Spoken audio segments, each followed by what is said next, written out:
പുതിയ നിയമത്തിനകത്ത് പറയും യോഗ്യമായി വസ്ത്രം ധരിക്കുക. അതെ. അപ്പോൾ അതിൻ്റെ അളവുകോല് എന്താണ്? സാധാരണ എല്ലാ പാസ്റ്റേഴ്സും പറയുന്നത് നിങ്ങൾ യോഗ്യമായിട്ട് വസ്ത്രം ധരിക്കാം. പലരും എന്നോട് ചോദിച്ചിട്ടുണ്ട്, കറുപ്പിട്ട് കർത്തൃമേശ കൊടുക്കാവോ? ഞാൻ ഞങ്ങളുടെ ചർച്ചിൽ എല്ലാ തരം കളറും ഉപയോഗിക്കുന്ന ആളാണ്. കറുത്ത ഷർട്ടിട്ട് നിന്നൊരു ശുശ്രൂഷിച്ചു കഴിഞ്ഞാൽ അത് തെറ്റാണെന്നാണ് സാധാരണയുള്ള ധാരണ. അതെ. അപ്പോൾ നമ്മുടെ സംഘടനകളുടെ സൂപ്രണ്ട്, ഓവർസിയർ, പ്രസിഡന്റുമാര് കറുത്ത കളർ കോട്ടിട്ട് വന്ന് പ്രസംഗിക്കുന്ന അനേകം വേദികളുണ്ട്. അവിടെ എന്തുകൊണ്ടാണ് അവരിങ്ങനെ പറയാതെ? ഈ ഒരു വെളിപ്പാട് കാലഘട്ടത്തിനനുസരിച്ച് നമ്മുടെ സഭകളിൽ വന്നിട്ടില്ല. ഇന്നും ഞാൻ അപ്പച്ചന്മാരെ ബഹുമാനിക്കുന്നു, മുതിർന്നവരെ ബഹുമാനിക്കുന്നു. പക്ഷേ അവർ പറയുന്ന എല്ലാ കാര്യങ്ങളും സമ്മതിച്ചു കൊടുക്കാനുള്ള ബുദ്ധിമുട്ട് കൃത്യമായിട്ട് ഉണ്ടെന്ന് ശുശ്രൂഷകന്മാർ ശുശ്രൂഷിച്ച് തെളിയിക്കണം. ബോക്സ് എന്ന് പറയുമ്പോൾ നമ്മുടെ ആംപ്ലിഫയർ ഉള്ള സൗണ്ട് സ്പീക്കർ, നോർമൽ സ്പീക്കർ, പിന്നെ ഒരു ആംപ്ലിഫയർ, പിന്നെ ഒരു 3000 രൂപയ്ക്ക് മേടിക്കുന്ന ഒരു ചെറിയൊരു മിക്സർ. പുതിയ കാലഘട്ടത്തിന്റെ സാങ്കേതിക വിദ്യകളെക്കുറിച്ച് ഒരു കാഴ്ചപ്പാടുള്ള ഒരു ദേവദാസനാണെങ്കിൽ 15 വർഷം മുന്നിലോട്ട് ചിന്തിക്കും ആ സഭയെക്കുറിച്ച്. Welcome back to Christian garage.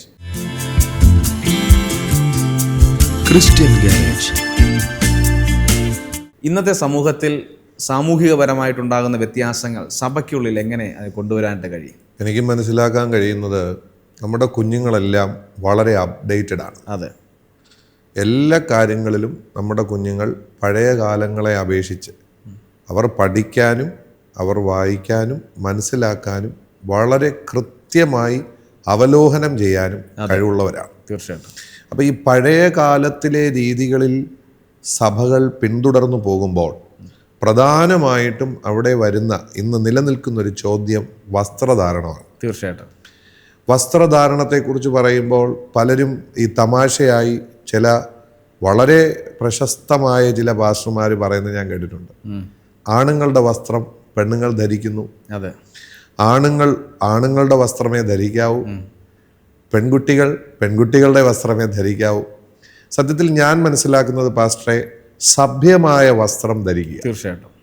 അത് പ്രധാനമായൊരു പോയിന്റ് വചനവും നമ്മളെ കൃത്യമായി പഠിപ്പിക്കുന്നത്, എതിർദിശയിലുള്ള ഒരാളെ എൻ്റെ ശരീരങ്ങളിലോട്ടോ എന്നിലോട്ടോ ആകർഷിക്കപ്പെടാതെ, എന്ന് പറഞ്ഞാൽ ശരീരം കൊണ്ട് പാപം ചെയ്യാൻ ഒരാളെ പ്രേരിപ്പിക്കാത്ത വസ്ത്രങ്ങൾ ധരിക്കുക. അതെ, തീർച്ചയായിട്ടും. സഭയ്ക്കകത്ത് പ്രത്യേകിച്ച്. എന്നാൽ ചിലർ ഇതിൽ നിന്നും വ്യത്യസ്ത അഭിപ്രായക്കാരാണ്. പ്രത്യേകിച്ച് കളർ, വസ്ത്രത്തിന്റെ കളർ എല്ലാവർക്കും വലിയ പ്രശ്നമാണ്. അതെ, തീർച്ചയായിട്ടും. ഇപ്പം ഞാനിപ്പോൾ വെള്ള വസ്ത്രമാണ് ധരിച്ചിരിക്കുന്നത്. ഇത് അപ്രതീക്ഷിതമായി സംഭവിച്ചതാണ്. എന്നാൽ കർത്തൃമേശയ്ക്ക് ശുശ്രൂഷകൾക്ക് വെള്ളയെ ധരിക്കാവൂ എന്ന ഒരു വലിയ മിഥ്യാധാരണ തീർച്ചയായിട്ടും നമ്മുടെ സഭകൾക്കകത്തുണ്ട്. എനിക്ക് തോന്നുന്നു കുറച്ച് വർഷങ്ങൾക്ക് മുമ്പ് പാൻറ്റിട്ട വ്യക്തികൾക്ക് കർത്തൃമേശ കൊടുക്കത്തില്ലായിരുന്നു. അതെ, അങ്ങനെയൊക്കെ ഞാൻ കേട്ടിട്ടുണ്ട്. അതെ, ഞാൻ കേട്ടിട്ടുണ്ട്. അത് ഈ കാലഘട്ടത്തിൽ, എനിക്ക് തോന്നുന്നു നമ്മുടെ കാലഘട്ടത്തിലല്ല, അതിന് 80 കാലഘട്ടങ്ങളിൽ അല്ലെങ്കിൽ 70-80 കാലഘട്ടങ്ങളിൽ പാൻറ് ഉപയോഗിക്കുന്നവർക്ക് അന്ന് മുണ്ടാണ് അല്ലെങ്കിൽ അതുപോലുള്ള ഡ്രസ്സുകളാണ് കൂടുതൽ ആൾക്കാർ ഉപയോഗിക്കുന്നത്. അപ്പോൾ ആ സമയത്ത് പാൻറ് ഒരു പുതിയൊരു ഡ്രസ്സായിട്ട് അവർ കണ്ടിട്ട് അതൊരു അല്ലെങ്കിൽ എന്താണ് ഒരു ന്യൂ ജനറേഷൻ ഡ്രസ്സായിട്ടോ അല്ലെങ്കിൽ മോഡേൺ ഡ്രസ്സായിട്ടൊക്കെ പാൻറ്റിനെ കണ്ടിട്ട് പാൻറ് ഇടുന്നവർക്ക് കർത്തൃമേശ കൊടുക്കത്തില്ല എന്നുള്ളൊരു സംഭവം ഞാൻ ഇങ്ങനെ പലയിടത്തു നിന്ന് കേട്ടിട്ടുണ്ട്. അതെ. അപ്പോൾ പക്ഷേ ഇന്നത്തെ കാലഘട്ടത്തിൽ അതല്ല, അത് വ്യത്യാസം സംഭവിച്ചിരിക്കും. ഇത് ഗ്രാമ അന്തരീക്ഷങ്ങളിൽ പുറത്തൊന്നും സഞ്ചരിച്ചിട്ടില്ലാത്ത, പ്രത്യേകിച്ച് ഇപ്പോൾ തിരുവനന്തപുരം പട്ടണത്തിനകത്ത് സിറ്റി ചർച്ചുകളിൽ നമ്മൾ പോയാൽ ഭൂരിഭാഗം കുഞ്ഞുങ്ങളും അവർക്ക് കംഫർട്ടായ വസ്ത്രങ്ങൾ ധരിച്ച് ആരാധനാലയങ്ങളിൽ പോകുന്നത് നമുക്ക് കാണാൻ കഴിയും. എന്നാൽ പഴയ സിസ്റ്റം പിന്തുടരുന്ന സഭകളിൽ അവർ ധരിക്കാൻ ആഗ്രഹിക്കുന്ന വസ്ത്രം മാറ്റിവെച്ച് പാസ്റ്ററെ പേടിച്ച്, മുതിർന്നവരെ പേടിച്ച്, ഭയം കൊണ്ട് അവർ അവരുടേതായ രീതിയിൽ അവരെ മാറ്റാൻ ശ്രമിച്ചുകൊണ്ടിരിക്കുകയാണ്. എന്താണ് അതിൻ്റെ അപകടമെന്ന് ചോദിച്ചാൽ, ഇവിടെ നമ്മൾ അവരെ ലിമിറ്റ് ചെയ്യുമ്പോൾ നമ്മൾ കാണാത്ത ഇടങ്ങളിൽ അവർ ഓവർ ഫ്രീഡത്തിലോട്ട് പോവുകയും അതൊരു പാപത്തിന് മുഖാന്തരമായി മാറുകയും ചെയ്യും. എന്നാൽ വീണ്ടും ഞാൻ പറയുന്നു, സഭ്യമായ വസ്ത്രധാരണം അത് ദൈവം ആഗ്രഹിക്കുന്ന ഒരു കാര്യമാണ്. ഇപ്പം എൻ്റെ ബിനീത് ജോയി എന്ന് പറയുന്ന ഒരു വ്യക്തിക്കകത്ത് ദൈവം ആഗ്രഹിക്കുന്ന ഏറ്റവും വലിയൊരു കാര്യം പരിശുദ്ധാത്മാവിൽ വസിക്കുക എന്നുള്ളതാണ്. തീർച്ചയായിട്ടും. അപ്പം ആ പരിശുദ്ധാത്മാവിനെ ദുഃഖിപ്പിക്കാത്ത, ഞാൻ മറ്റൊരാൾക്ക് പാപം ചെയ്യാൻ ഒരു അവസരം കൊടുക്കാത്ത വസ്ത്രം ഞാൻ ധരിക്കുന്നത് മാന്യമായ വസ്ത്രം തന്നെയാണ്. അത് പാൻ്റ് ആകട്ടെ, ഷർട്ട് ആകട്ടെ, ജീൻസ് ആകട്ടെ. പക്ഷേ അതിൻ്റെ അപ്പുറത്ത് മറ്റൊരാളെ നമ്മളിലോട്ട് ആകർഷിപ്പിക്കുന്ന വസ്ത്രം ധരിക്കരുത് എന്നാണ് ഞാൻ മനസ്സിലാക്കിയിട്ടുള്ളത്. ഈ വസ്ത്രത്തിൻ്റെ കളർ ഒരു ഭയങ്കര പ്രശ്നമാണ് സഭകളിൽ. ഞാൻ ശുശ്രൂഷിക്കാൻ പലയിടത്ത് ഞാൻ കളർ വസ്ത്രങ്ങൾ ധരിച്ചു പോയിട്ടുണ്ട്. പലരും എന്നോട് ചോദിച്ചിട്ടുണ്ട്, എന്താ പാസ്റ്റർക്ക് വെള്ള ഇട്ടൂടെ? അപ്പം അവരുടെ അകത്ത് ശരിക്കും യഥാർത്ഥമായൊരു ശുശ്രൂഷകൻ വെള്ള ഇടണമെന്നാണ് അവരുടെ കാഴ്ചപ്പാട്. ഇനി കർത്തൃമേശ ശുശ്രൂഷയ്ക്ക് വെള്ളയിട്ടേ കൊടുക്കാവൂ എന്നൊരു കൺസെപ്റ്റ് വചനത്തിൽ ഒരിടത്തും ഇല്ല. തീർച്ചയായിട്ടും. അപ്പോൾ കളർ ഉപയോഗിക്കുന്നു എന്നുള്ളതൊരു പാപമായി കണക്കാക്കുന്ന മിഥ്യാധാരണകൾ നമ്മുടെ സഭകൾക്കകത്ത് ഭയങ്കരമായിട്ടുണ്ട്. അത് ഈ ജനറേഷനിലെ കുഞ്ഞുങ്ങൾ ഒരിക്കലും അത് അംഗീകരിക്കത്തില്ല. നമ്മൾ കാലത്തിനനുസരിച്ച് മാറണമെന്ന് പറയുമ്പം പാപത്തിലോട്ട് പോകണമെന്നല്ല ഞാൻ പറയുന്നത്.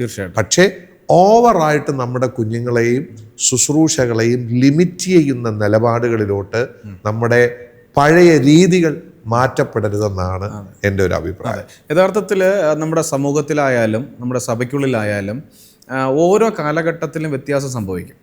ഇന്നത്തെ ഓൾഡ് ജനറേഷൻ എന്ന് പറയുന്ന, അല്ലെങ്കിൽ 60-70 വയസ്സുണ്ടായിരുന്ന അപ്പച്ചന്മാർ, അവരൊരു 40 വർഷം മുമ്പ് അവർ ന്യൂ ജനറേഷൻ ആയിരുന്നു, അല്ലേ? ഇന്നത്തെ സാരി ഉടുക്കുന്ന ആൻറ്റിമാർ അല്ലെങ്കിൽ അമ്മച്ചിമാർ, അവരുടെ കാലഘട്ടത്തിൽ അവരുടെ മുൻ തലമുറ ഉപയോഗിച്ചിരുന്ന ചട്ടയും മുണ്ടുമായിരുന്നു, അല്ലേ? അല്ലെങ്കിൽ എന്താണ്, മുണ്ടെടുത്തിട്ട് മേൽമുണ്ടൊക്കെ വെച്ചിട്ട് പോകുന്ന സംഭവം. അപ്പോൾ അവരുടെ തലമുറ വന്നപ്പോൾ അവർ സാരിയിലോട്ട് മാറി, അല്ലെങ്കിൽ അവർ പാൻസിലോട്ട് മാറി. അപ്പോൾ അത് സാരിയായിരുന്നു. അതെ, അങ്ങനെ അവരുടെ കാലഘട്ടത്തിലും വ്യത്യാസം സംഭവിക്കുന്നുണ്ട്. അതുപോലൊരു വ്യത്യാസമാണ് എനിക്ക് തോന്നുന്നു ഇന്നത്തെ കാലഘട്ടത്തിൽ സംഭവിക്കുന്നത്. പക്ഷേ അത് അംഗീകരിക്കാനുള്ള മനസ്സ് ഉണ്ടാകുന്നില്ല. അപ്പൊ പാസ്റ്റർ പറഞ്ഞതുപോലെ പഴയ കാലം കൊണ്ട് നമുക്ക് നോക്കാം. ഹാഫ് സാരിയാണ് എൻ്റെ ഓർമ്മയിൽ. എൻ്റെ അമ്മയുടെയൊക്കെ പ്രായത്തിൽ, എൻ്റെ അമ്മ തമിഴ്നാട്ടിൽ നിന്നുള്ള ആളാണ്. അപ്പം അമ്മയ്ക്ക് സഹോദരങ്ങളുണ്ട്. അവരുടെയൊക്കെ ഫോട്ടോ ഞാൻ കണ്ടപ്പോൾ എല്ലാവരും ഹാഫ് സാരിയാണ്. പക്ഷെ ഇന്ന് കോളേജിൽ അതുണ്ടോ? ഇല്ല. ഇന്ന് പുതിയ ജനറേഷനിലോട്ട് വന്നപ്പോൾ കുറച്ച് ന്യൂ ജനറേഷൻ തരങ്ങളിലുള്ള പാൻസ്, ഷർട്ട്, അങ്ങനത്തെ വസ്ത്രങ്ങളാണ്. പക്ഷെ ഇങ്ങനത്തെ വസ്ത്രം ധരിക്കുന്നത് കൊണ്ട് പല ആളുകളും പറയുന്നത് ഞാൻ കേട്ടിട്ടുണ്ട്, ആ പെൺകുട്ടി ആൺകുട്ടിയെ പോലെ നടക്കുന്നു, അവൾക്ക് മര്യാദയില്ല, അല്ലെങ്കിൽ അവൾ കൃത്യമായി നല്ല സ്വഭാവമല്ല. അപ്പോൾ ഒരിക്കലും ഒരു വസ്ത്രധാരണത്തിന്റെ പേരിൽ ആരെയും സ്വഭാവം നമുക്ക് അളക്കാൻ കഴിയത്തില്ല. ഈ പറയുന്നയാൾ ഏറ്റവും വലിയ അപകടകാരിയായിരിക്കും. അതായിരിക്കും അവർക്ക് അങ്ങനെ തോന്നുന്നത്. നമ്മുടെ കുഞ്ഞുങ്ങളോടൊക്കെ, ഞാനിപ്പം നമ്മുടെ ചേർച്ചിലുള്ള കുഞ്ഞുങ്ങളോടൊക്കെ പറയാറുണ്ട്, മക്കളെ, നമ്മുടെ വസ്ത്രധാരണം മറ്റൊരാൾക്ക് പാപം ചെയ്യേണ്ട ഒരവസരമല്ലാത്തിടത്തോളം കാലം പരിശുദ്ധാത്മാവ് നിങ്ങളെ കൂടെ ഇരിക്കും. ദൈവം നമ്മളെ അപ്രൂവ് ചെയ്യുകയും ചെയ്യും. പിന്നെ ഈ കളറിന്റെ കാര്യം പലരും എന്നോട് ചോദിച്ചിട്ടുണ്ട്, കറുപ്പിട്ട് കർത്തൃമേശ കൊടുക്കാവോ? ഞാൻ ഞങ്ങളുടെ ചേർച്ചിൽ എല്ലാ തരം കളറും ഉപയോഗിക്കുന്ന ആളാണ്. എനിക്ക് സ്നാനപ്പെട്ട് കഴിഞ്ഞ് വെള്ളം ഇടണമെന്ന് ഞാൻ പറയാറില്ല. സ്നാന ശുശ്രൂഷ നടക്കുമ്പോൾ നിങ്ങൾ വെള്ളം ഇടണമെന്ന് പറയാറില്ല. അതൊക്കെ നിങ്ങളുടെ വ്യക്തിപരമായ ഇഷ്ടമാണ്. പുറമേ ഉള്ള വസ്ത്രത്തെക്കാൾ അകത്തെ മനുഷ്യനാണ് ജീവൻ പ്രാപിക്കേണ്ടത്. പിന്നെയും ഞാൻ പറയുന്നു, ഏത് കളറാണെന്നുള്ളതിലല്ല, സഭ്യമായ ശരീരഭാഗങ്ങളെ മറച്ച് വളരെ വൃത്തിയായി ദൈവ സാന്നിധ്യം നമ്മുടെ ശരീരത്തിൽ നിലനിൽക്കുന്ന തരത്തിൽ മറ്റൊരാളെ പാപം ചെയ്യിപ്പിക്കാത്ത നിലവാരത്തിൽ നമുക്ക് വസ്ത്രധാരണം ചെയ്യണം സഭയ്ക്കകം. നമ്മുടെ ഈ പുതിയ നിയമത്തിനകത്ത് പറയാം, യോഗ്യമായി വസ്ത്രം ധരിക്കുക. അതെ. അപ്പോൾ അതിൻ്റെ അളവുകോല് എന്താണ്? സാധാരണ എല്ലാ പാസ്റ്റേഴ്സും പറയുന്നത് നിങ്ങൾ യോഗ്യമായിട്ട് വസ്ത്രം ധരിക്കുക. അപ്പോൾ ഇവർ വച്ചിരിക്കുന്ന മാനദണ്ഡത്തിനകത്ത് ഉണ്ടാകുന്ന അളവുകോലിന്റെ മാനദണ്ഡം എന്താണ്? അവരുടെ അളവുകോൽ ഞാൻ മനസ്സിലാക്കുന്നത്, അവർ ചിന്തിക്കുന്നതാണ് ശരി. അതിൻ്റെ അപ്പുറത്തൊരു ശരിയില്ല. ഇപ്പോ ചുരിദാർ ഇറങ്ങിയ സമയത്ത് വളരെ രസകരമായ ഒരു കാര്യമാണ്. ഒരു പാസ്റ്റർ പറയുന്നത് ഞാൻ കേട്ടു, എൻ്റെ തലമുറയ്ക്ക് ഞാനിത് കൈമാറ്റം ചെയ്യില്ല, ഇത് പിശാചാണ് എന്ന് പറയുന്നത് കൃത്യമായി ഞാനത് കേട്ടിട്ടുണ്ട്, ഡയറക്റ്റ് കേട്ടിട്ടുണ്ട്. അതേ ആളുടെ തലമുറകൾ ഒരു 8 വർഷം കഴിഞ്ഞപ്പോൾ ഒഴിവാക്കാൻ പറ്റാത്ത വസ്ത്രമായത് മാറി. ഇങ്ങനെയാണ് ഓരോ കാര്യങ്ങളും. ആദ്യം അതിനെ എതിർക്കുകയും അതിനകത്തൊരു വിശുദ്ധി എന്നൊരു ന്യായം ചേർക്കുകയും അതിനകത്ത് പരിശുദ്ധാത്മാവിനെ മറക്കരുത് എന്നുള്ളൊരു വാണിംഗ് തരികയും, എന്നാൽ ചില നാളുകൾ കഴിഞ്ഞ് ഇതേ കാര്യം തന്നെ അവർ തുടരുകയും ചെയ്യുന്നതാണ് പലപ്പോഴും ശ്രദ്ധയിൽപ്പെട്ടിട്ടുള്ളത്. പാസ്റ്റർ പറഞ്ഞതുപോലെ അവരുടെ മനസ്സിൽ അവർ നിശ്ചയിച്ചു വച്ചിരിക്കുന്ന ഒരു ബൗണ്ടറി ഉണ്ട്. ആ ബൗണ്ടറിക്കകത്ത് ആര് പോയാലും അവർ പാപികളാണ്. ആ ബൗണ്ടറിക്ക് അപ്പുറത്ത് ഇപ്പൊ ഈ പറയുന്ന ഞാനായാലും പാസ്റ്ററായാലും പോയാൽ അവരുടെ കണ്ണിൽ അത് പാപിയാണ്. സത്യത്തിൽ ഒരാളുടെ പാപം നിശ്ചയിക്കാനും ഒരാളുടെ ആത്മീയ ജീവിതത്തെ അളക്കാനും നമുക്ക് ആർക്കും അവകാശമില്ല. അതാണ് എനിക്ക് അതിനകത്ത് പറയാനുള്ളത്. ഓക്കെ, അതേപോലെ തന്നെ പാസ്റ്റർ പറഞ്ഞല്ലോ കറുത്ത ഡ്രസ്സ് ഇടുന്നത് ബുദ്ധിമുട്ടാണ്, കാരണം അവർക്ക് സഭയിൽ ശുശ്രൂഷിക്കാൻ പാടില്ല. ഒരു കറുത്ത ഷർട്ട് ഇട്ട് നിന്നൊരു ശുശ്രൂഷിച്ചു കഴിഞ്ഞാൽ അത് തെറ്റാണെന്നാണ് സാധാരണയുള്ള ധാരണ. അതെ. അപ്പോൾ നമ്മുടെ സംഘടനകളുടെ സൂപ്രണ്ട്, ഓവർസിയർ, പ്രസിഡന്റുമാര് കറുത്ത കളർ കോട്ടിട്ട് വന്ന് പ്രസംഗിക്കുന്ന അനേകം വേദികളുണ്ട്. അവിടെ എന്തുകൊണ്ടാണ് അവരിങ്ങനെ പറയാം ഇതേപോലെ സംസാരിക്കാത്തത്? അതാണ് എനിക്കും എൻ്റെ ഹൃദയത്തിലുള്ളൊരു വലിയൊരു ചോദ്യമാണ്. കോട്ടും സൂട്ടും ഇടുമ്പോൾ അവർക്ക് പരാതിയില്ല, പക്ഷെ ഷർട്ട് ഇടുമ്പോഴാണ് പരാതി. ഞാൻ പറഞ്ഞില്ലേ, ഇതൊരു മാനസികമായ അവരുടെ ചിന്തയാണ് ഞാൻ മനസ്സിലാക്കുന്നത്. പഴയ ചുരുക്കി പറഞ്ഞാൽ കാലഘട്ടത്തിനനുസരിച്ച് സഞ്ചരിക്കുന്നില്ല എന്നുള്ളതാണ്. തീർച്ചയായിട്ടും ഈ കാലഘട്ടത്ത് ഞാൻ ചോദിക്കട്ടെ, ഈ കാലഘട്ടത്ത് വസ്ത്രധാരണത്തിൽ അപക്വമായ ചിലതുണ്ടെങ്കിൽ ചൂണ്ടിക്കാണിക്കാൻ നമുക്ക് അവകാശമുണ്ട്. തീർച്ചയായിട്ടും. ഇപ്പൊ എൻ്റെ പ്രായത്തെക്കാറ്റും മുതിർന്ന ഒരാൾ നമ്മുടെ സഭയിലുണ്ടെങ്കിൽ എന്നോട് വന്ന് പറയുകയാണ്, പാസ്റ്ററെ ഈ വസ്ത്രധാരണം നിങ്ങളുടെ ശരീരത്തിനും നിങ്ങളുടെ ശുശ്രൂഷയ്ക്കും വളരെ അപകടമാണ്, ഇന്ന സംഭവം അതിനകത്തുണ്ട്, നിങ്ങളത് മാറ്റിയാൽ നല്ലതെന്ന് പറഞ്ഞാൽ ഞാനത് റീതിങ്ക് ചെയ്യുമ്പോൾ, അല്ലെങ്കിൽ ഞാൻ എൻ്റെ വൈഫിനോടോ എൻ്റെ വീട്ടുകാരോടോ ചോദിക്കുമ്പോൾ അവരത് അപ്രൂവ് ചെയ്താൽ ഉറപ്പായിട്ട് ഞാൻ മാറ്റാൻ തയ്യാറാണ്. പക്ഷെ ഇവരതൊന്നും അല്ല ഉന്നയിക്കുന്നത്. ഇവരുടെ പ്രശ്നം കളറാണ്. വിശുദ്ധിയുടെ കളർ വെള്ള എന്നാണ് അവർ പരമപ്രധാനമായി നിശ്ചയിച്ചു വെച്ചിരിക്കുന്നത്. പാസ്റ്റർ പറഞ്ഞതുപോലെ സൂട്ടിടുമ്പോൾ ബ്ലാക്ക് ആണെങ്കിലും നീലയാണെങ്കിലും കുഴപ്പമില്ല, ഷർട്ട് ഇടുമ്പോഴാണ് കുഴപ്പം. ഇതൊരു മാനസികമായ അവരുടെ ചിന്തയാണ്. അങ്ങനെ മാനസികമായ ചിന്തയല്ലായിരുന്നുവെങ്കിൽ സൂട്ടിട്ട ആൾക്കാരോടും അവരിത് പറയണമായിരുന്നു, അല്ലേ? അപ്പം ഇവരുടെ ചിന്ത അനുസരിച്ച് കളർ വസ്ത്രം, പ്രത്യേകിച്ച് കറുപ്പ്, നീല, കടും കളർ വസ്ത്രങ്ങൾ ശുശ്രൂഷയ്ക്ക് യോഗ്യമല്ല എന്നാണ് അവർ നിശ്ചയിച്ചു വെച്ചിരിക്കുന്നത്. ഈ അടുത്ത സമയത്ത് പോലും ഞാൻ എൻ്റെ ഒരു സുഹൃത്തിനോട് സംസാരിച്ചു. അതവരുടെ മനസ്സിൻ്റെ ഒരു സെറ്റപ്പാണ്. അവർ മനസ്സിനെ അങ്ങനെ ചിന്തിപ്പിച്ചു വെച്ചിരിക്കുന്നതാണ്. ഇതിനകത്ത് വചന സംബന്ധിച്ചോ പരിശുദ്ധാത്മാവിനെ സംബന്ധിച്ചോ ദൈവപ്രവൃത്തിയെ സംബന്ധിച്ചോ പ്രാപിക്കേണ്ട അഭിഷേകത്തെ സംബന്ധിച്ചോ യാതൊരു കണക്ഷനും ഇല്ല. നമ്മൾ സഭ്യമായ വസ്ത്രം ധരിക്കുക, പരിശുദ്ധാത്മാവിനെ നിലനിർത്തുക എന്നുള്ളതാണ്. കാലഘട്ടത്തിനനുസരിച്ച് സഭ സഞ്ചരിച്ചില്ലെങ്കിൽ എനിക്ക് തോന്നുന്നു യുവജനങ്ങൾക്ക് അത് വല്ലാതെ മുറിവുണ്ടാക്കും, അല്ലേ? അവർക്ക് എനിക്ക് തോന്നുന്നു പഴയ രീതിയിൽ നമുക്ക് അങ്ങനെ തന്നെ പറയാമല്ലോ, പുതിയ രീതിയിൽ ആണല്ലോ അവര് ബുദ്ധിമുട്ടായിട്ട് പറയുന്നത്, അല്ലേ? പുതിയ ഡ്രസ്സുകളാണല്ലോ ഇപ്പം സാധാരണ ഉപയോഗിക്കുന്ന ബാഗി പാൻറ്റുകൾ, പിന്നെ അതുപോലുള്ള ജീൻസ് ഷർട്ടുകൾ, ജീൻസ് പാൻസ്, ഇതെല്ലാം ഭയങ്കര ബുദ്ധിമുട്ടുള്ള സംഭവങ്ങളാണ്. അപ്പം ഇതുപോലെ ധരിക്കാതെ, അല്ലെങ്കിൽ മോഡേണായിട്ട് അവരുടെ വസ്ത്രം ധരിക്കാതെ കോളേജിലേക്ക് പോകുമ്പോൾ അവരെ ഏത് കാറ്റഗറിയിലായിരിക്കും കോളേജുകാർ പെടുത്തുന്ന ഒരു പ്രാകൃതമായിട്ടുള്ളൊരു? തീർച്ചയായിട്ടും ഒരു വളരെ ഗൗരവമുള്ളൊരു ചോദ്യമാണ്. അവരെ ഒറ്റപ്പെടുത്തും പാസ്റ്റർ. തീർച്ചയായിട്ടും അവരെ എല്ലാവരിൽ നിന്നും ഒറ്റപ്പെടുത്തും. അവർക്കുണ്ടാകുന്ന നാണക്കേടുകളായിരിക്കും അവരുടെ ജീവിതത്തിൽ ഏറ്റവും വലിയ മുറിവുകൾ. ഞാനൊരു ഉദാഹരണം പറയാം. എനിക്കറിയാവുന്നുള്ള ഒരാളെ ഞാൻ കാര്യം പറയാം.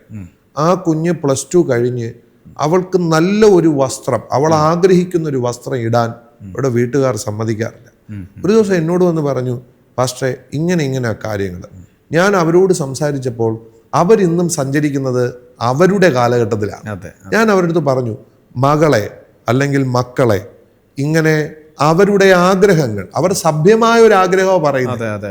എല്ലാവർക്കും മാന്യമെന്ന് തോന്നിക്കുന്ന നല്ലൊരു വസ്ത്രത്തിന്റെ കാര്യം ആ കുഞ്ഞ് പറയുന്നത്. പക്ഷെ അതുപോലും മാതാപിതാക്കൾക്ക് അംഗീകരിച്ചു കൊടുക്കാൻ പറ്റുന്നില്ല. അപ്പം ഞാൻ ഇതിന്റെ കാരണം അന്വേഷിച്ചപ്പോൾ അവർ പറഞ്ഞത് ആ വസ്ത്രം ധരിക്കുന്നത് പാപമാണെന്ന് അവരോട് ആരോ പറഞ്ഞു കൊടുത്തു. ആരോ പറഞ്ഞു കൊടുത്തു എന്ന് പറഞ്ഞാൽ ഒന്നുകിൽ അവരുടെ പാസ്റ്റർ ആയിരിക്കും, അല്ലെങ്കിൽ അവർ കേട്ടതായിരിക്കും അറിയാം. അപ്പോൾ അങ്ങനെയുള്ള വളരെ തെറ്റായൊരു ധാരണ, പ്രത്യേകിച്ച് പിന്നെ ഒരുപാട് സംഘടനകളിൽ അതുണ്ട്. ഞാൻ പേരെടുത്ത് ഞാൻ പരാമർശിക്കുന്നില്ല. അവർക്ക് വെള്ളയും അല്ലാതൊരു വസ്ത്രം അംഗീകരിക്കാൻ പാടില്ല, ഇട്ടാൽ അത് പാപമാണ്. അങ്ങനെ ഒരു സബ്ജക്റ്റ് ബൈബിളിൽ ഇല്ല. നമ്മൾ സഭ്യമല്ലാത്തത് ചെയ്യുമ്പോഴാണ് അത് പാപമായി മാറുന്നത്. അതുപോലെ തന്നെ മറ്റൊരു സംഭവമാണ് ഇന്നത്തെ താടി വയ്ക്കുന്ന സംഭവങ്ങൾ, മുടി വെട്ടുന്ന സംഭവങ്ങൾ. ഇതുപോലുള്ള സംഭവങ്ങൾ സഭയ്ക്കുള്ളിൽ പല പാസ്റ്റേഴ്സും പല രീതിയിൽ അതിനെ റോങ് ആയിട്ട് സംസാരിക്കാറുണ്ട്. പല രീതിയിൽ ഞങ്ങൾ പോലും അത് നേരിട്ട് അനുഭവിച്ചിട്ടുള്ളതും കണ്ടിട്ടുള്ളതാണ്. എക്സാമ്പിളായിട്ട് ഞാൻ പറയുകയാണ്, ഞാനൊരു ബൈബിൾ കോളേജിൽ പഠിക്കുന്ന സമയത്ത് ആ സമയത്ത് അവിടുത്തെ ഒരു നിയമം എന്ന് പറഞ്ഞാൽ ക്ലീൻ ഷേവ് ചെയ്യുക എന്നുള്ളതാണ്. ഇപ്പം ഞാനും താടി വെച്ചിട്ടുണ്ട്, പാസ്റ്ററും താടി വെച്ചിട്ടുണ്ട്. അന്ന് അവിടെ ബൈബിൾ കോളേജിൽ പഠിക്കുന്ന സമയത്ത് അവിടെ കോളേജിനകത്ത് ഉള്ള വർക്കേഴ്സ് മീൻസ് അവിടുത്തെ ടീച്ചേഴ്സ്, പിന്നെ ചാപ്ലിൻ, അങ്ങനെയുള്ള പലരും, ലൈബ്രറിയൻ, ഇവരൊക്കെ അന്ന് താടി വെച്ചിട്ടുള്ളതാണ്. പക്ഷേ ഈ ബൈബിൾ കോളേജിൽ പഠിക്കാൻ വരുന്നവർ ക്ലീൻ ഷേവ് ചെയ്യണം, മീശ പാടില്ല എന്നുള്ളൊരു നിയമമുണ്ട്. പക്ഷെ അതൊരു സാഹചര്യത്തിനനുസരിച്ചോ അല്ലെങ്കിൽ ബൈബിളിൻ്റെ അടിസ്ഥാനത്തിലോ അങ്ങനെ എന്തെങ്കിലും ഒരു കാരണം നമുക്ക് പറയാൻ കഴിയുമോ? അതൊരു നിർബന്ധിത ഡിസിപ്ലിനാണ്. അതെ, നിർബന്ധിത ഡിസിപ്ലിനാണ്. ഇപ്പം ബൈബിൾ കോളേജിൽ ഒരു സിസ്റ്റം, രാവിലെ എഴുന്നേക്കണം, ചാപ്പലിൽ പോകണം, പ്രാർത്ഥിക്കണം, ഇതുപോലെ ഒരു നിർബന്ധിത ഡിസിപ്ലിനാണ്. പക്ഷെ എനിക്കതിനോട് യോജിപ്പില്ല. വൃത്തിയായിരിക്കണം, നമ്മൾ വൃത്തിയായിരിക്കണം, നമ്മൾ ഡിസിപ്ലിൻ കാണിക്കണം. പക്ഷെ അത് താടി മാറ്റിയത് കൊണ്ടോ മീശ മാറ്റിയതോ കൊണ്ടോ അല്ല, അത് ഒരാളുടെ വ്യക്തിപരമായ ഇഷ്ടമാണ്. അങ്ങനെയെങ്കിൽ വിദേശ ശുശ്രൂഷകന്മാർ, യൂറോപ്യൻ കൺട്രീസിലുള്ള ആളുകൾ മുടി വളർത്തി ശുശ്രൂഷിക്കുന്നവരുണ്ട്, അല്ലേ? മീശ ഫുള്ളായിട്ട് മീശയും താടിയില്ല ഇതൊന്നും ഞാൻ അതാ പറഞ്ഞേ, പുറമേയുള്ള മാറ്റങ്ങളുടെ, പ്രകടമായ മാറ്റങ്ങളുടെ ഒരു സമ്മിശ്രമായ ചിന്തയാണ് ഒരു വിശുദ്ധി എന്ന് നമ്മുടെ ഇടയിലുള്ള ആളുകൾക്കകത്ത് ഒരു തെറ്റിദ്ധാരണയുണ്ട്. എന്ന് പറഞ്ഞാൽ ഒരു പാസ്റ്റർ ഇപ്പോൾ പറഞ്ഞതുപോലെ ഒരു എനിക്കിപ്പോൾ മുടി ഉണ്ടായിരുന്നു, ഞാൻ മുടി വളർത്തിയിരുന്നെങ്കിൽ അവൻ സാത്താൻ്റെയാ. ഇങ്ങനെ തന്നെയാ പറയുന്നത്, അവൻ സാത്താൻ്റെയാ. ഞാനൊരു കറുത്ത ഷർട്ട് ഇട്ട് അല്ലെങ്കിൽ ഒരു ഒരു ഒരു ഒരു പ്രത്യേക ഒരു കളറൊക്കെ ഇട്ടുകൊണ്ട് പുറത്തോട്ട് ഇറങ്ങിയാൽ അവൻ ദൈവമായിട്ട് ബന്ധമുള്ള ആളൊന്നും അല്ല. അപ്പം ഇത് അവരുടെ ഹൃദയത്തിൽ ആവർത്തിച്ച് തെറ്റിദ്ധരിച്ച് വെച്ചിരിക്കുന്ന ഒരു കാര്യമാണ്. സത്യത്തിൽ കളറിലോ രൂപമാറ്റങ്ങളിലോ എന്ന് പറഞ്ഞാൽ സഭ്യമെല്ലാം നടക്കണമെന്നല്ല. മീശ, താടി, മുടി, നിങ്ങൾ ഇടുന്ന വസ്ത്രത്തിന്റെ കളർ, ഇതിലൊന്നും അല്ല. ശരിക്കും നമ്മുടെ ഹൃദയം സംശുദ്ധമാണോ? നമുക്കിപ്പം ഞാനതുകൊണ്ടാണ് നേരത്തെ പറഞ്ഞത്, ഒരാളുടെ വസ്ത്രധാരണം കൊണ്ടോ അവരുടെ രീതികൾ കൊണ്ടോ അവരുടെ മീശയുടെ അളവ് കൊണ്ടോ താടിയുടെ അളവ് കൊണ്ടോ ഒരിക്കലും അവരുടെ ആത്മീയത നമുക്ക് അളക്കാൻ സാധ്യമല്ല. തീർച്ചയായിട്ടും. എസ്പെഷ്യലി നമുക്ക് ആരുടെ ആത്മീയത അളക്കാൻ അവകാശമില്ല, അതിന്റെ കാര്യമില്ല. ഇപ്പം ഷൈൻ പാസ്റ്റർ പ്രാർത്ഥിക്കുന്നു, അത് നിങ്ങളും ദൈവവുമായിട്ടുള്ള ബന്ധത്തിൽ എത്ര സമയമാണോ പ്രാർത്ഥിക്കുന്നത്, നിങ്ങൾ ദൈവമായിട്ടുള്ള ബന്ധത്തിലാണ്. അത് ചോദ്യം ചെയ്യാനോ അളക്കാനോ ബിനീത് പാസ്റ്റർ ആളല്ല, ബിനീത് ജോയ് ആളല്ല അവിടെ. അപ്പൊ ഈ ഒരു വെളിപ്പാട് കാലഘട്ടത്തിനനുസരിച്ച് നമ്മുടെ സഭകളിൽ വന്നിട്ടില്ല. ഇന്നും ഞാൻ അപ്പച്ചന്മാരെ ബഹുമാനിക്കുന്നു, മുതിർന്നവരെ ബഹുമാനിക്കുന്നു. പക്ഷെ അവർ പറയുന്ന എല്ലാ കാര്യങ്ങളും സമ്മതിച്ചു കൊടുക്കാനുള്ള ബുദ്ധിമുട്ട് കൃത്യമായിട്ട് ഉണ്ടെന്ന് ശുശ്രൂഷകന്മാര് ശുശ്രൂഷിച്ച് തെളിയിക്കണം. അതെ, തീർച്ചയായിട്ടും. ശുശ്രൂഷകന്മാര് അവരെ പേടിച്ച്, അവരെന്ത് ചിന്തിക്കുമെന്ന് പേടിച്ച് പലതും അപ്രൂവ് ചെയ്യുന്നതാണ്. കാലഘട്ടങ്ങൾക്കനുസരിച്ച് ആ സഭ മാറാതെ ഇന്നും പഴയ കാലങ്ങളിൽ ഇപ്പൊ എത്രയോ സഭകളിൽ കീബോർഡ് വായിക്കാതെ, കീബോർഡ് അപ്രൂവ് ചെയ്യാത്ത സഭകളുണ്ട്. അവര് പറയുന്നത് നീ ബാൻഡ് അടിച്ച് പഴയ പോലെ പാടിയാൽ മതി എന്നുള്ളതാണ്. കാരണം അവര് പറയുന്ന മറ്റൊരു സ്റ്റേറ്റ്മെന്റ്, അങ്ങനെ ദൈവ സാന്നിധ്യം ഇറങ്ങുള്ളൂ, അല്ലാതെ നീ ഇവിടെ കൊണ്ടുവച്ച് ഇലക്ട്രിക്കൽ സാധനം വെച്ചിട്ട് വായിച്ചാൽ, ഇങ്ങനെ പറയുന്നത്, നീ അതിങ്ങനെ കൊണ്ടുവച്ച് വായിച്ചാലൊന്നും ഇവിടെ ഒന്നും സംഭവിക്കുകയില്ല. ഇവിടെ സാന്നിധ്യം ഇറങ്ങണമെങ്കിൽ ഡ്രം വേണം. സത്യത്തിൽ ഡ്രം ഒരു ഉപകരണമാണ്. ഇതേ ഒരു ഉപകരണത്തിന്റെ എത്രയോ മടങ്ങ് മാധുര്യവും ഫെസിലിറ്റീസും ഉള്ള ഉപകരണമാണ് കീബോർഡ്. അപ്പൊ നമ്മൾ ദൈവത്തെ പാടി സ്തുതിക്കാൻ എത്രത്തോളം അപ്ഡേറ്റഡ് ആകാമോ അത്രത്തോളം അപ്ഡേറ്റഡ് ആകാം. പക്ഷേ അന്നത്തെ കാലഘട്ടത്തിൽ, പഴയ കാലഘട്ടത്തില് കീബോർഡ് ഒരു സഭയ്ക്ക് വാങ്ങുന്നത് വലിയ ബുദ്ധിമുട്ടുള്ള കാലഘട്ടം. തീർച്ചയായിട്ടും. പിന്നെ ഉപയോഗിക്കാനായിട്ട് അറിയാവുന്നവർ വളരെ കുറവാണ്. പിന്നെ ഡ്രം എന്ന് പറയുമ്പോൾ അന്ന് ഈസി ആയിട്ട് വാങ്ങാൻ കഴിയുന്ന, നമുക്ക് പൈസ കൊടുക്കുമ്പോൾ ചെറിയ പൈസ ആവത്തുള്ളൂ. പക്ഷെ ഇന്ന് ആ ഡ്രം അടിച്ച് പാടുന്നത് കേൾക്കുന്നത് ഇറിറ്റേഷനാണ് സത്യത്തിൽ. തീർച്ചയായിട്ടും അല്ലേ? പുറത്തുള്ള ഒരാളൊക്കെ നമുക്ക് തന്നെ പുറത്ത് കേൾക്കുമ്പോൾ അതൊരു ബുദ്ധിമുട്ടാണ്. പക്ഷെ അന്നത്തെ കാലഘട്ടത്തിൽ മ്യൂസിക്കിനെ കുറിച്ചൊന്നും അറിവില്ലാത്ത ആൾക്കാരുണ്ടായിരുന്നു, പിന്നെ അത്രത്തോളം ചിന്തിക്കാത്തവരുണ്ട്. പക്ഷെ ഇന്ന് യൂട്യൂബ്, ഫേസ്ബുക്ക് പോലുള്ള മാധ്യമങ്ങളിൽ ഇതിനെക്കുറിച്ച്, പാട്ടിനെക്കുറിച്ചും ഈ മ്യൂസിക്കിനെ കുറിച്ച് നല്ല അറിവുള്ളവരാ. ക്രിസ്ത്യാനികൾ മാത്രമല്ല, പുറത്തുള്ള മറ്റ് ഇതര മതസ്ഥരുൾപ്പെടെ.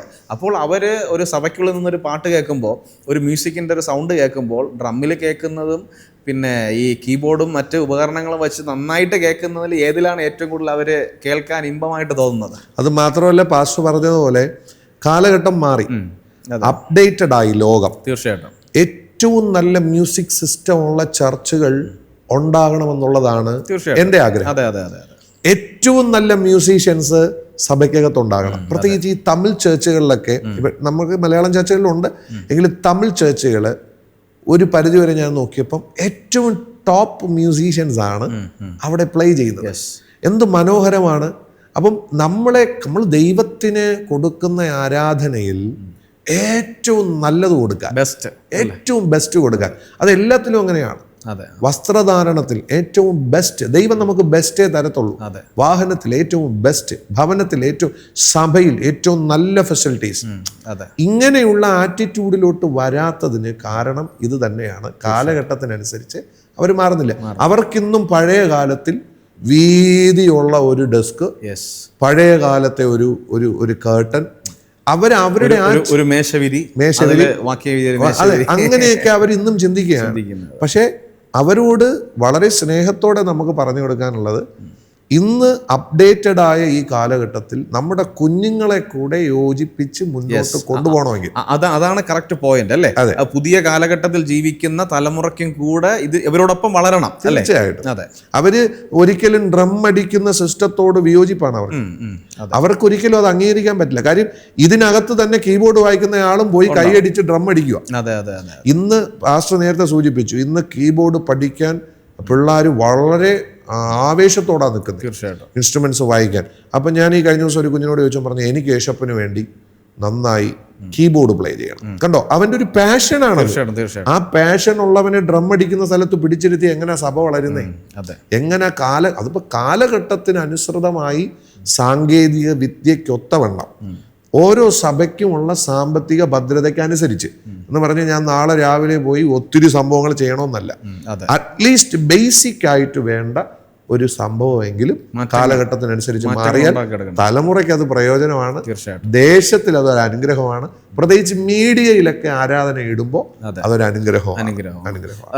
അതുപോലെ തന്നെ നമ്മൾ ഈ ഡ്രം അടിച്ച് പാടുന്ന സമയത്ത് കൊയർ എന്നുള്ളൊരു സംഭവം ഇല്ല, അല്ലെങ്കിൽ വർഷിപ്പ് ലീഡേഴ്സ്, അല്ലെങ്കിൽ വർഷിപ്പ് ചെയ്യാൻ താല്പര്യമുള്ളവർ, അല്ലെങ്കിൽ ഒരു ആരാധനയെ നിയന്ത്രിക്കാൻ താല്പര്യമുള്ളവർ. നിയന്ത്രിക്കാൻ മീൻസ് എന്ന് പറഞ്ഞാൽ ആരാധനയെ നിയന്ത്രിക്കുക എന്നുള്ളതല്ല, അതിനൊരു മുന്നിൽ നിന്നുകൊണ്ട്. നമ്മുടെ പഴയ കാലത്ത് അറിയാമല്ലോ, ആസാഫ് ഒരു സംഗീത ശുശ്രൂഷകനായിരുന്നു ദേവാലയത്തിനകത്ത്. അപ്പൊ അതുപോലുള്ള കഴിവുള്ളവർക്ക് എന്താണ് ശുശ്രൂഷിക്കാൻ ഒരു അവസരം? അവർക്ക് പ്രസംഗിക്കാൻ കഴിയത്തില്ല, അത് അപ്ഡേറ്റഡ് ആകുന്നില്ല. അവർ ചിന്തിക്കുമ്പം അവർക്ക് സഭയ്ക്കകത്ത് അവസരമില്ല.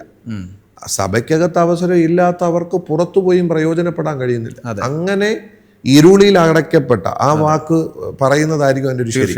അങ്ങനെ ഇരുളിൽ അടയ്ക്കപ്പെട്ട ആയിരക്കണക്കിന് കുഞ്ഞുങ്ങൾ സഭകളിലുണ്ട്. പല സഭകളിലൊക്കെ പോകുമ്പോൾ വളരെ സങ്കടം തോന്നാറുണ്ട്. ഫ്രണ്ടിലൊക്കെ നല്ല യുവാക്കൾ കുഞ്ഞുങ്ങളൊക്കെ ഇരിക്കും. ചിലരവർക്ക് വിദേശത്തൊക്കെ പഠനം കഴിഞ്ഞ് വന്നിരിക്കും. പക്ഷെ ഇവരുടെയും ഒരു സിറ്റുവേഷൻ നോക്കണം. അവരും വന്ന് ഈ ഇരുന്ന് കൈയടിച്ച് ഡ്രം അടിച്ച് പാടി, ഡ്രം അടിക്കുന്ന തെറ്റെന്നല്ല ഞാൻ പറയുന്നത്, കാലഘട്ടത്തിന് മാറണം. അവർക്ക് സമ്പത്തില്ലാതെ വാങ്ങാൻ കപ്പാസിറ്റി ഇല്ലാതെ ഇരിക്കുന്നവരുടെ കാര്യമല്ല ഞാൻ പറയുന്നത്. തീർച്ചയായിട്ടും. പക്ഷേ കപ്പാസിറ്റി ഉള്ള എത്രയോ ചർച്ചുകൾ അത് ചെയ്യുന്നില്ല.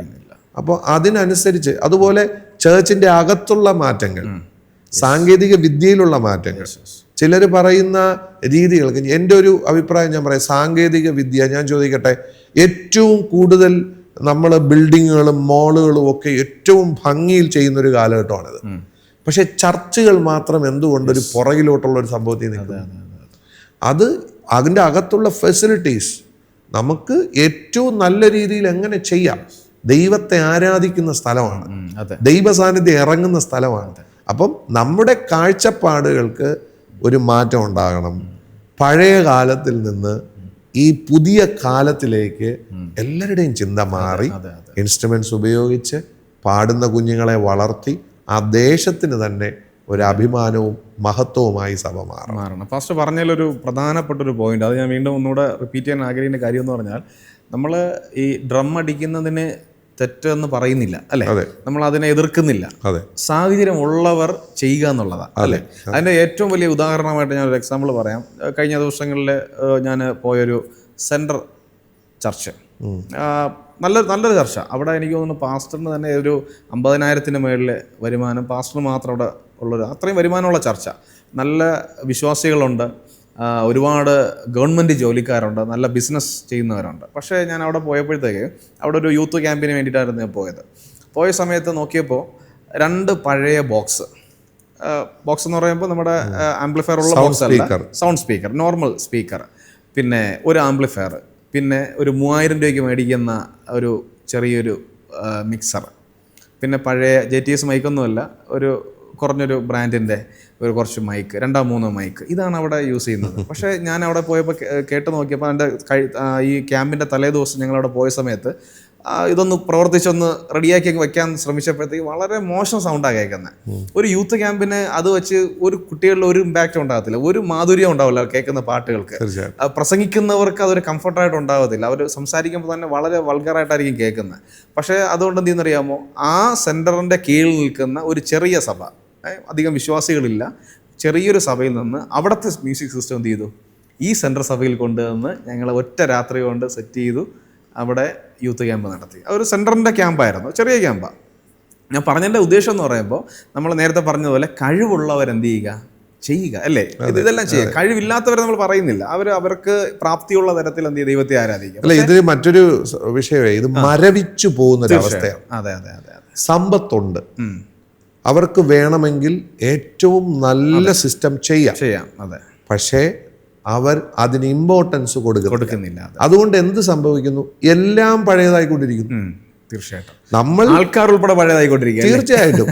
ഇപ്പം സമ്പത്ത്, ഒരു സഭയുടെ വളർച്ചയുടെ പുറകിലും സമ്പത്തല്ല പ്രാധാന്യം, തീർച്ചയായിട്ടും വെളിപ്പാടും കാഴ്ചപ്പാടും. അതെ. പാസ്റ്റർ ഇപ്പം പറഞ്ഞതുപോലെ പുതിയ കാലഘട്ടത്തിന്റെ സാങ്കേതിക വിദ്യകളെ കുറിച്ച് ഒരു കാഴ്ചപ്പാടുള്ള ഒരു ദൈവദാസനാണെങ്കിൽ 15 വർഷം മുന്നിലോട്ട് ചിന്തിക്കും ആ സഭയെക്കുറിച്ച്, അല്ലേ? അതെ. പക്ഷെ ഇപ്പം പഴയ സഭകളിൽ 25, 35, 40 വർഷം പുറകിലോട്ടാണ് സഞ്ചരിച്ചുകൊണ്ടിരിക്കുന്നത്.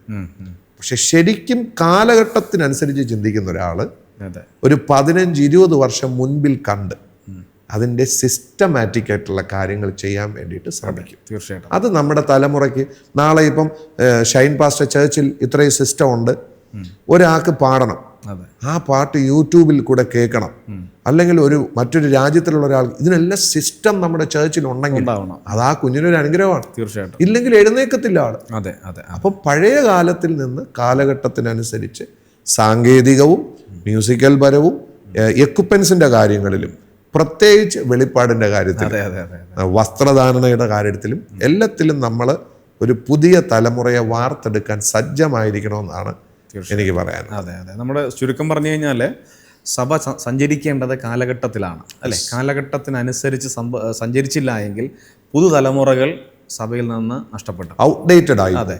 ഇന്നത്തെ ക്രിസ്ത്യൻ ഗാരേജിലൂടെ വളരെ പ്രാധാന്യം അർഹിക്കുന്ന ഒരു സബ്ജക്റ്റാണ് ചർച്ച ചെയ്യാൻ ഇടയായിത്തീർന്നത്. നമുക്കറിയാമല്ലോ, പല സഭകളും ഇന്ന് ശോഷിച്ചുകൊണ്ടിരിക്കുന്ന അവസ്ഥയിലാണ്. അതിൻ്റെ മെയിനായിട്ടുള്ള റീസൺ എന്ന് പറയുമ്പോൾ അവിടെ കാലഘട്ടത്തിന് അനുസരിച്ച് സഭകളിൽ വ്യത്യാസം ഉണ്ടാകുന്നില്ല. ഞങ്ങൾ ഉപദേശത്തിനെ കുറിച്ചല്ല പറയുന്നത്, കാലഘട്ടത്തിനനുസരിച്ച് സഭയിൽ ഉണ്ടാകേണ്ട വ്യത്യാസങ്ങൾ അത് തീർച്ചയായിട്ടും ഉണ്ടാകുക തന്നെ വേണം.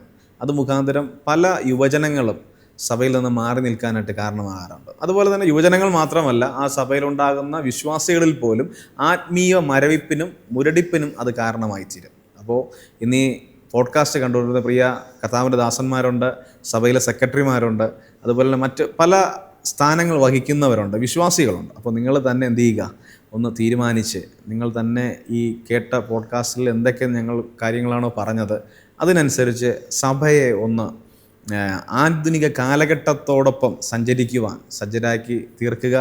ദൈവം നിങ്ങളെ സമൃദ്ധമായി അനുഗ്രഹിക്കുമാറാകട്ടെ. പുതിയൊരു സബ്ജക്റ്റുമായിട്ട് നമുക്ക് വീണ്ടും കാണാം. God bless you all. Christian Garage.